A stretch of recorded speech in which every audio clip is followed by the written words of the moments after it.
여야는 오늘 민주당 이재명 후보가 출마한 인천 계양을 국회의원 보궐선거에 화력을 집중하고 있습니다. 2차 추가 경정 예산을 두고 여야는 막판 협상도 벌이고 있는데요. 자세한 내용 취재기자 연결해서 알아보겠습니다. 박기환 기자. 네, 국회입니다. 네, 여야 모두 인천 계양을에 힘을 쏟고 있다고요? 네, 이재명 후보의 유리한 판세가 예상됐던 인천 계양을이 지난 여론조사에서 격전지로 부상하면서 여야 모두 힘을 쏟고 있습니다.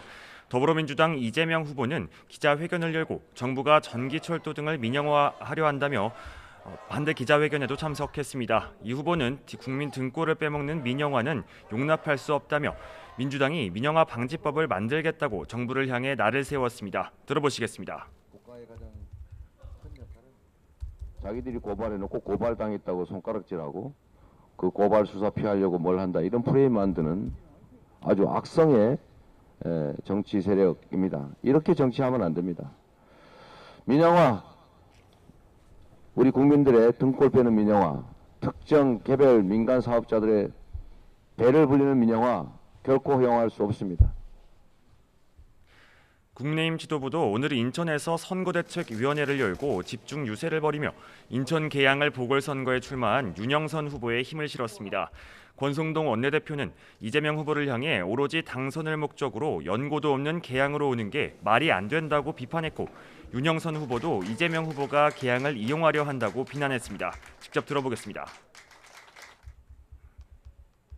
25일도 채 되지 않은 분, 그리고 언제 떠날지 모르는 분, 그리고 혹시나 잘못되면 또 보궐선거를 치르해야 될지도 모르는 분, 다시 말해서 25년의 텃세와 25일의 철새의 대결입니다.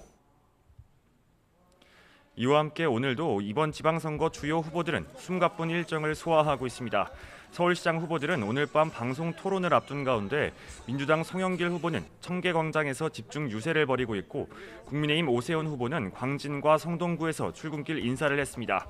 경기도에서도 민주당 김동연 후보는 파주와 양주 등 경기 북부에서, 국민의힘 김은혜 후보는 여주와 이천, 용인 등 경기 남부에서 지지층 결집에 나섰습니다. 소상공인 자영업자 손실보상이 포함된 2차 추경안을 두고도 여야 갈등도 계속되고 있다고요? 네, 여야 결산특별위원회 여야 간사는 어젯밤에 이어 잠시 뒤 물밑 접촉을 재개합니다. 국민의힘은 시급한 민생 현안임을 앞세워 내일 본회의를 열고 반드시 추경안을 처리하겠다고 주장하고 있지만 민주당은 국채 상환 예산을 재원으로 손실보상 소급 적용과 긴급 금융채무관리 등을 추경안에 포함해야 한다고 맞서고 있습니다. 다만 당장 전반기 국회 임기인 오는 29일까지 추경안이 통과되지 않으면 의장단과 원구성이 안 된 상황에서 국회 의결 자체가 지연될 수밖에 없다 보니 여야도 막판 협상에 돌입한 겁니다. 국민의힘 권성동 원내대표도 박병석 국회의장을 찾아 내일 본회의를 열어달라고 촉구했고 이어 추경호 경제부총리 겸 기획재정부 장관과 면담하며 야당 요구안을 두고 논의하기도 했습니다. 오늘 밤 여야가 추경안 통과에 극적으로 합의한다면 이르면 내일 본회의가 열릴 가능성이 큽니다. 지금까지 국회에서 YTN 박견입니다.